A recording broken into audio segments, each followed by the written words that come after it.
Hello, हाँ जी, नमस्कार। मेरा नाम है संदीप चौहान। आप देख रहे हैं चौहान यूके वाइब्स। तो इस वाली वीडियो के अंदर हम लोग काफ़ी इंपॉर्टेंट टॉपिक डिस्कस करने वाले हैं। इस वाली वीडियो के अंदर हम लोग बात करेंगे एक्सपेंस के बारे में, क्योंकि काफ़ी सारे लोग मेरे से सवाल करते हैं कि सर, अगर हम लोग यूके में आते हैं और यूके के अंदर एज रजिस्टर्ड नर्स काम करते हैं, यूके के अंदर आके रहते हैं, तो हमारा मंथली खर्चा कितना होगा, है ना। तो इस वाली वीडियो के अंदर मैं मेरा खर्चा बताऊंगा कि मेरा कितना खर्चा होता है यूके के अंदर मैं रहता हूँ, तो मेरा पर मंथ कितना खर्चा होता है, तो उसी के बारे में इस वाली वीडियो के अंदर डिस्कस करेंगे। और ये जो वीडियो है काफ़ी इन डिटेल वीडियो होने वाली है, बहुत ज़्यादा डिटेल में बात करूँगा इसके अंदर। मैं सारे खर्चे बताऊँगा जो मेरे मंथली मेरे जो खर्चे होते हैं। चलिए, तो इस वीडियो को हम लोग शुरू करते हैं। सबसे पहला और सबसे मोटा खर्चा आता है आपके रेंट का। तो जिस फ्लैट के अंदर मैं रहता हूँ, ये फुली फर्निश्ड फ्लैट है, 2 बेडरूम फ्लैट है, इसमें बालकनी वगैरह सारी चीज़ें अच्छी है और काफ़ी अच्छा फ्लैट है। तो इस फ्लैट का मेरा जो खर्चा आता है टोटल मिला के, जो मेरा रेंट है इस फ्लैट का, वो है मेरा 600 पाउंड्स। तो इसके अंदर अगर हम लोग 2 इंडिविजुअल्स रहते हैं, तो इसके हिसाब से मेरा जो मेरा शेयर आता है वो आता है 300 पाउंड्स का। तो 300 पाउंड्स मेरे रेंट के हो गए ना। मैंने सारी चीज़ें लिखी हुई हैं, तो मैं थोड़ा नीचे देखूंगा। दूसरा आता है हमारा काउंसिल टैक्स, क्योंकि देखो काउंसिल टैक्स यहाँ पे काफ़ी ज़्यादा महंगा होता है। यूके के अंदर आपको काउंसिल टैक्स पे करना पड़ता है, क्योंकि देखो आपका जो बिन्स वगैरह हो गए, आपके रोड की साफ सफाई हो गई, आपकी जो सोसाइटी है उसकी साफ सफाई हो गई, इन सब चीज़ों को मेंटेन करने के लिए जो आपकी यहाँ की काउंसिल है, जो लोकल काउंसिल है, वो आपसे पैसा लेती है ना। तो ये सारी चीज़ें मेंटेन करने के लिए तो उसका आपका काउंसिल टैक्स कटता है, तो आपको पर मंथ आपका काउंसिल टैक्स भरना पड़ता है। तो वो जाता है 120 पाउंड्स, है ना। तो 120 पाउंड्स के अंदर जैसे मैंने आपको बताया कि हम लोग 2 जने रहते हैं, तो इसके अंदर अगर मैं मेरा हाफ करता हूँ, अगर मैं मेरा शेयर निकालता हूँ, तो ये टोटल मिला के 60 पाउंड्स हो गया। तो जहाँ तक हम लोग दो इंडिविजुअल्स के बीच में चीज़ें डिसाइड होगी, मैं आपको सारी चीज़ें बताऊंगा। उसके बाद मेरा इंडिविजुअल खर्चा कितना है मैं उसके बारे में बताऊंगा। तो 300 पाउंड मेरा हो गया मेरे रेंट का, और 120 पाउंड जैसे मैंने आपको बताया काउंसिल टैक्स का, तो उसमें 60 पाउंड्स मेरा शेयर आया। उसके बाद हम लोग बात करते हैं वाटर बिल की। तो हम लोग को यहाँ पे मंथली वाटर बिल देना होता है। काउंसिल का ही पानी यहाँ पे आता है, पर उसके लिए आपको पे करना पड़ता है ना इंग्लैंड के अंदर। तो उसका जो बिल आता है वो टोटल मिला के 30 पाउंड्स का आता है। तो उसमें मेरा खर्चा हो गया 15 पाउंड, है ना। उसके बाद हम लोग बात करते हैं इलेक्ट्रिसिटी की। तो देखो, इलेक्ट्रिसिटी का अभी खर्चा थोड़ा कम है, क्योंकि अभी गर्मियों का टाइम है, खाली एक पंखा चलता है।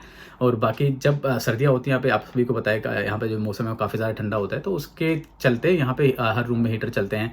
अगर हम लोग किचन में जाते हैं तो किचन में हीटर चलता है, अगर रूम में जाते हैं तो रूम में हीटर चलता है, लिविंग एरिया में जाते हैं तो वहाँ हीटर चलता है। तो जो ये हीटर चलता है, इससे क्या है, इलेक्ट्रिसिटी बिल ज़्यादा आता है। वैसे ही एज़ कम्पेयर टू विंटर्स, जो गर्मियाँ होती हैं, इसमें जो इलेक्ट्रिसिटी बिल आता है वो थोड़ा कम आता है। उसका रीज़न ये है क्योंकि यहाँ पे इतनी तेज़ गर्मी पड़ती नहीं है, तो इतनी पंखे वगैरह की ज़रूरत पड़ती नहीं है ना, फ़ैन वगैरह की ज़रूरत नहीं पड़ती। हाँ, पर फिर भी मेरे पास एक फ़ैन है।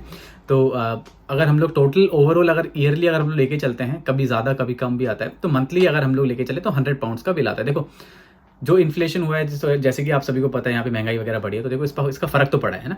तो उसी के हिसाब से मैंने सारी चीज़ें अपडेट करके आपको बता रहा हूँ। तो मंथली 100 पाउंड्स का आप मेरा इलेक्ट्रिसिटी बिल लगाओ, तो जिसके अंदर 50 पाउंड्स मेरा शेयर हो गया, है ना। उसके बाद हम लोग बात करते हैं वाईफाई की।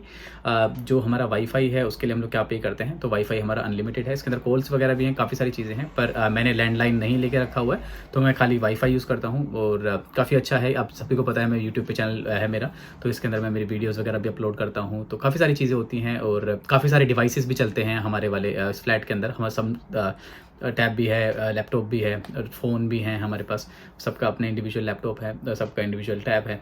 तो हमने थोड़ा वाईफाई है वो अच्छा लेके रखा हुआ है, कि ताकि सारी चीज़ों को सपोर्ट कर सके और उसकी जो स्पीड है वो भी अच्छी रहे। तो उसके लिए हम लोग पे करते हैं 36 पाउंड्स पर मंथ। तो 36 पाउंड पर मंथ अगर हम लोग पे करते हैं, तो टोटल मिला के 18 पाउंड्स मेरा हो गया इसके अंदर, है ना। हाँ, तो जी, ये वाला जो खर्चा है ये आता है, जो मैंने आपको बताया, ये आता है हमारा जब हम लोग इसमें डिवाइड करते हैं, तो ये खर्चा हो गया जब हम लोग 2 लोगों में डिवाइड करते हैं, जिसमें मैंने आपको बताया कि जो मेरा रेंट है वो 300 पाउंड्स हो गया, मेरा काउंसिल टैक्स 60 पाउंड्स हो गया, वाटर मेरा हो गया 15 पाउंड्स का, इलेक्ट्रिसिटी मेरा 50 पाउंड का हो गया, वाईफाई है वो मेरा 18 पाउंड का हो गया, ठीक है। तो ये टोटल अगर हम लोग करते हैं तो ये मेरा पड़ता है 443 पाउंड, जो कि हम लोग इंडिविजुअली हमारे आता है 2 जनों के बीच में, है ना। उसके बाद बात करते हैं कि मेरा अकेले का खर्चा क्या है, जो मैं स्पेंड करता हूँ पर मंथ, है ना। उसके अंदर आता है सबसे पहले जो सबसे मेन चीज़ आती है वो है आपका लाइफ इंश्योरेंस। देखो, अगर आप दूसरी कंट्री में आते हैं तो आपको लाइफ इंश्योरेंस करवाना चाहिए, ताकि जो आपकी हेल्थ को कवर कर सके। जब हम लोग अपने फ़ोन के का इंश्योरेंस करवा सकते हैं, गाड़ी का इंश्योरेंस करवा सकते हैं, हमारी टैब का इंश्योरेंस करवा सकते हैं, लैपटॉप का इंश्योरेंस करवा सकते हैं। अगर हम इन सब चीज़ों की सेफ्टी रख सकते हैं, तो आपको अपनी हेल्थ की भी सेफ्टी रखनी चाहिए ना। तो मेरा इंश्योरेंस मैंने करवा के रखा है, मैंने 2 इंश्योरेंस करवा के रखे हैं अपने लाइफ इंश्योरेंस। तो उसका जो टोटल कॉस्ट आता है, एक मेरा पड़ता है 19.42 पाउंड्स का पड़ता है, दूसरा मेरा पड़ता है 15.55 पाउंड्स का। तो अगर हम लोग दोनों को ऐड करते हैं तो राउंड फिगर में मेरे पास लगभग 35 पाउंड्स का मेरा जो पर मंथ का जो मेरा लाइफ इंश्योरेंस है वो जाता है। उसके बाद बात करते हैं मेरे फ़ोन के बारे में। तो मैं मेरा जो फ़ोन है उसकी इंस्टॉलमेंट प्लस इसके साथ मेरे को सिम मिली हुई है। मैंने सिम के साथ ही प्लान लिया था।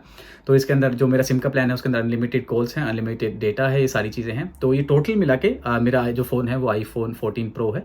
तो iPhone 14 प्रो और जो मेरा वोडाफ़ोन है उसको मिला के अगर मैं बताता हूँ तो मेरा 57.30 पाउंड्स पर मंथ मेरा आता है। ये मेरा फ़ोन का बिल है।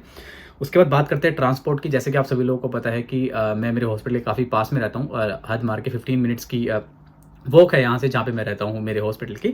तो जो मेरे ट्रांसपोर्ट का है वो ज़ीरो है। अगर मैं कहीं घूमने के लिए जाता हूँ वो चीज़ें अलग होती हैं, तो उसको हम लोग यहाँ पे काउंट नहीं कर रहे हैं। तो जो मेरा ट्रांसपोर्ट का जो है एक तरीके से वो ज़ीरो है। उसके बाद हम लोग बात करते हैं कि मैं हमेशा एक चीज़ हमेशा ध्यान में रखता हूँ, मैं मेक श्योर करता हूँ कि मैं अपना कुछ ना कुछ पार्ट अपनी जो सैलरी का है वो इन्वेस्टमेंट में डालूँ, चाहे मैं कहीं पे भी इन्वेस्ट करता हूँ। इस चीज़ के बारे में एक डिटेल वीडियो बाद में बनाऊँगा ताकि आप लोगों को शायद हेल्प हो सके इस चीज़ से कि कहाँ इन्वेस्ट करना चाहिए। तो वहाँ से मैं अपने पर मंथ मैं मेरे 100 पाउंड्स निकालता हूँ और इन्वेस्टमेंट में लगाता हूँ। तो लगभग मेरे 100 पाउंड हैं वो इन्वेस्टमेंट के लिए चले जाते हैं वहाँ पे। उसके बाद हम लोग बात करते हैं, जैसे कि आप सभी लोगों को पता है कि आप अगर मेरे को इंस्टाग्राम के ऊपर फॉलो करते हैं तो मैं थोड़ा फिटनेस के ऊपर ध्यान देता हूँ, तो मैं जिम जाता हूँ है।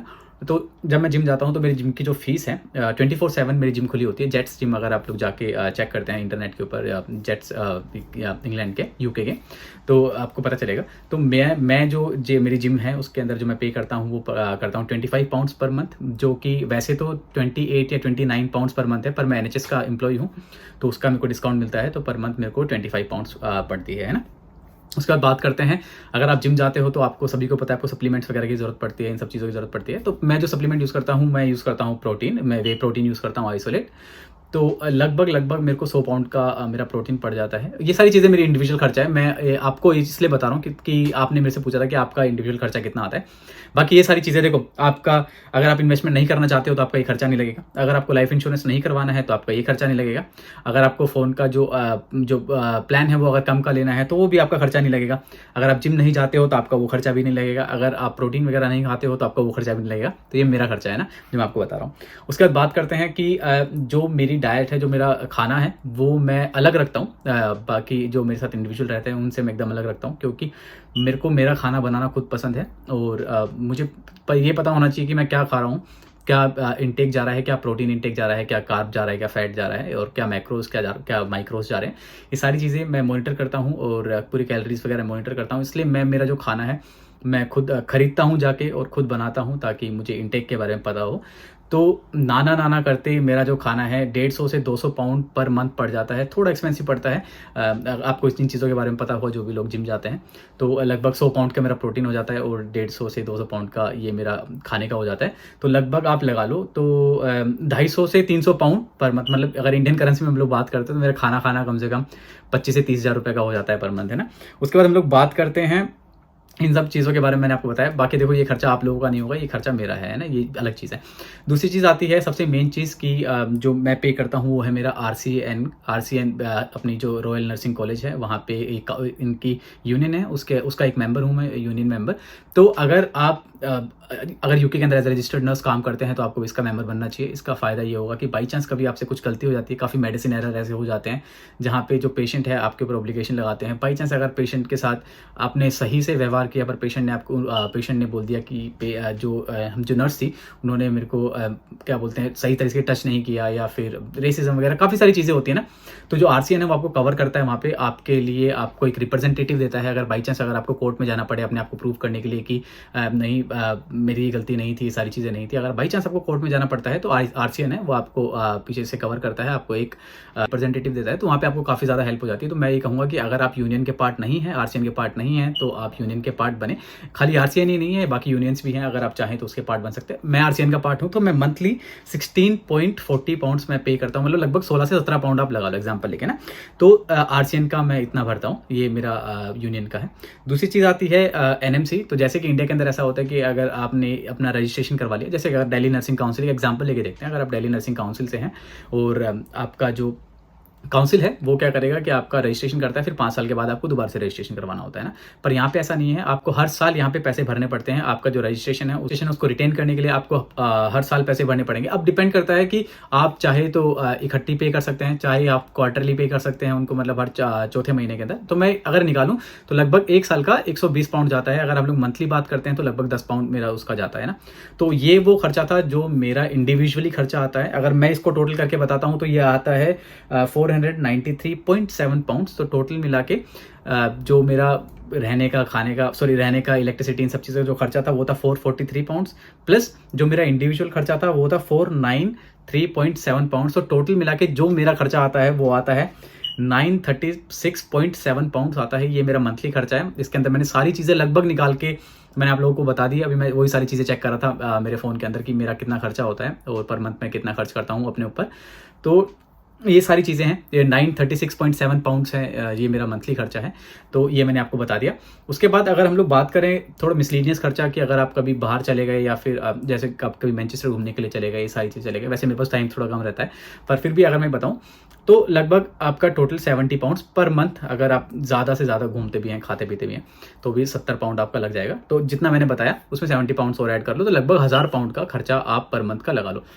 घूमना भी हो जाता है, कभी आप शूज़ ले लिया, आपने कभी टी शर्ट ले ली, कभी जीन्स ले ली, अपने लिए अपने ऊपर कुछ खर्चा कर दिया आपने ना, तो 70 पाउंड आप लगा लो। 70 पाउंड काफ़ी ज़्यादा होता है वैसे अगर आप लोग बाहर जाते हो कुछ भी लेने के लिए। अगर आपने पर मंथ अगर वन पेयर ऑफ शूज़ भी लिया है, अगर नाइकी से लिया, एडिडास से लिया, तो 70 पाउंड में अच्छा खासा जूता आपका वहाँ पे आ जाता है। तो वहीं कपड़े की बात करते हैं तो आप नॉर्मली कपड़े ले सकते हो। 70 पाउंड्स आप लगा के चलो, मैं ज़्यादा ही बता रहा हूँ वैसे, इतना खर्चा आपका आएगा नहीं।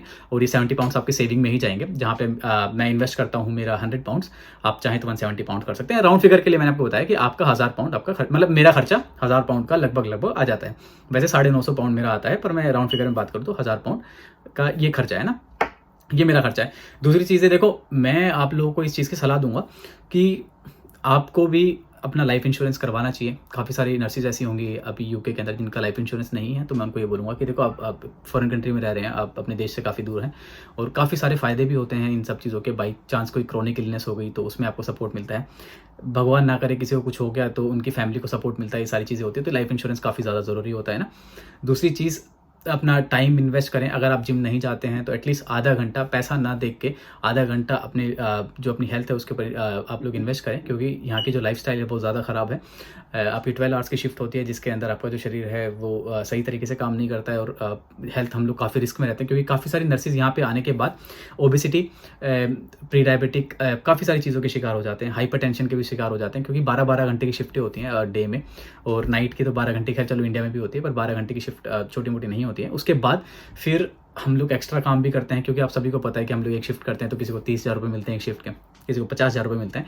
तो क्या होता है कि इस पैसे के चक्कर में हम लोग अपनी हेल्थ को कॉम्प्रोमाइज़ करते हैं, हम लोग अपनी हेल्थ को इग्नोर करते हैं। तो सबसे बेस्ट चीज़ ये होगी कि हर दिन आधा घंटा अपने हेल्थ के लिए निकालें, चाहे आप जिम ना जाएँ। और दूसरी चीज़ आती है आपकी हेल्दी, जो आपके लिविंग हैबिट्स हैं, जो आपको खाना अच्छा खाना चाहिए। तो मैं तो इस चीज़ के ऊपर ध्यान देता हूँ, और इसलिए मेरा खाने का खर्चा ज़्यादा आता है ना। तो ये सारी चीज़ें थी जो मेरा इंडिविजुअली खर्चा था। तो 950 पाउंड्स अगर हम लोग पकड़ के चलें, और राउंड फिगर में अगर आपको देखना है कुछ एक्स्ट्रा खर्चा, तो मेरा ये 1000 पाउंड्स का आ जाता है। अब जैसे कि काफ़ी सारे लोग ऐसे बोलेंगे कि अगर आपने 1000 पाउंड खर्च कर दिया तो आपने सेविंग क्या करी।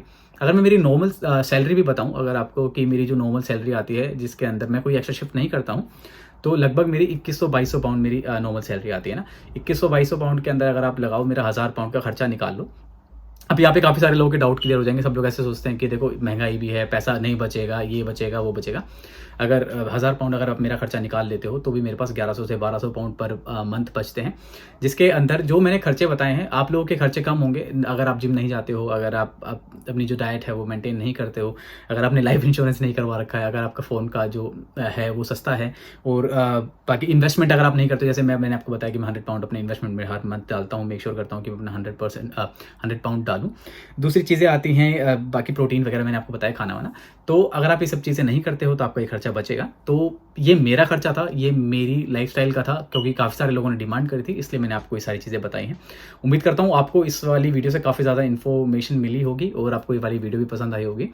तो प्लीज़ मेक श्योर कि अगर आपको और इन्फॉर्मेटिव वीडियोस चाहिए तो आप इस चैनल को आप सब्सक्राइब कर सकते हैं। और आप सभी को पता है नर्सिस के रिलेटेड मैं सारी वीडियोस बनाता हूँ। ये सारी चीज़ें मैं लास्ट में बोल रहा हूँ सब्सक्राइब करने के लिए आपको, अगर आप करना चाहें तो आप कर सकते हैं इस चैनल को सब्सक्राइब। बाकी अगर आप इस चैनल को फॉलो करते हैं तो डेफिनेटली आपको हेल्प मिलेगी। और खाली यूके के बारे में नहीं, हम लोग अदर कंट्रीज़ के बारे में बात करते हैं, आपने मेरे इंटरव्यूज़ भी देखे होंगे। तो उम्मीद करता हूँ कि आपको ये वाली वीडियो पसंद आई होगी। तो मिलते हैं अपनी नेक्स्ट वाली वीडियो के अंदर। थैंक यू सो मच, आपने हमें इतना टाइम दिया, धन्यवाद।